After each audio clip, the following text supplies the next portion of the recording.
Chérie, les manifestations ne vont pas disparaître. Que ce soit devant un magasin Tesla à Boston ou ailleurs, la mobilisation continue. Merci aux manifestants pacifiques.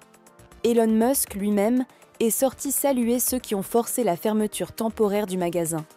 Pendant ce temps, à Mar-a-Lago, c'est la fête. Donald Trump joue au golf pendant que l'économie s'effondre. Il fait semblant que tout va bien, prétendant avoir résolu l'inflation et fait baisser les prix, alors que le peuple souffre. Il ment. Il a détruit notre économie, nos alliances et même l'image des États-Unis. Regardez-les. Michael Whatley, président du RNC, et Casey Crosby, coprésidente, posant tout sourire à un gala luxueux à Mar-a-Lago. Et qui paye ? Nous, les contribuables. Trump continue de détourner de l'argent, y compris via ce gala, pour engranger encore plus de dons. Cerise sur le gâteau.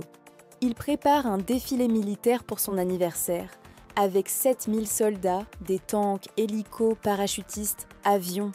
Une mise en scène de dictateur qui coûtera plus de 100 millions de dollars. Voici ce qu'il a fait cette semaine. 1. Accuser Biden pour la chute de la bourse. 2. Réclamer des enquêtes contre les instituts de sondage. 3. Affirmer que l'essence coûte moins de 2 dollars le gallon. 4. Bouder une conférence de presse en diffusant des caricatures de lui-même à la place. Jouer au golf. Il a même publié une image de lui en pape faisant un doigt d'honneur après les funérailles de François. Un affront à la communauté catholique. La conférence catholique de New York lui a répondu fermement. « Ne vous moquez pas de nous, Donald ». Pendant ce temps, l'Australie donne une leçon. Le parti travailliste, centre-gauche, remporte les élections. Et le parti de droite, pro-Trump, mené par Peter Dutton, subit une défaite historique, perdant même son propre siège. Et à l'international ?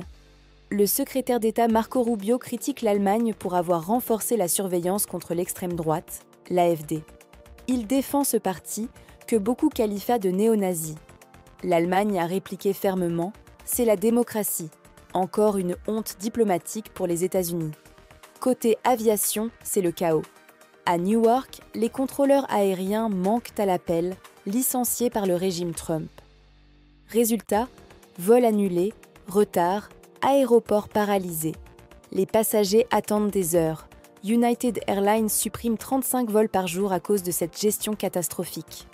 Et pendant ce temps, les dirigeants se félicitent de leur bombardement, même quand ils frappent par erreur un centre de migrants au Yémen, tuant des dizaines d'innocents. Las Vegas souffre, chômage en hausse, économie en chute libre, comme Atlantic City à l'époque de Trump. Le cycle se répète. Et pour couronner le tout, un membre du Congrès révèle l'existence d'un fonds secret de 150 milliards de dollars pour la défense, pris dans les budgets de la santé et des repas scolaires. Un détournement honteux.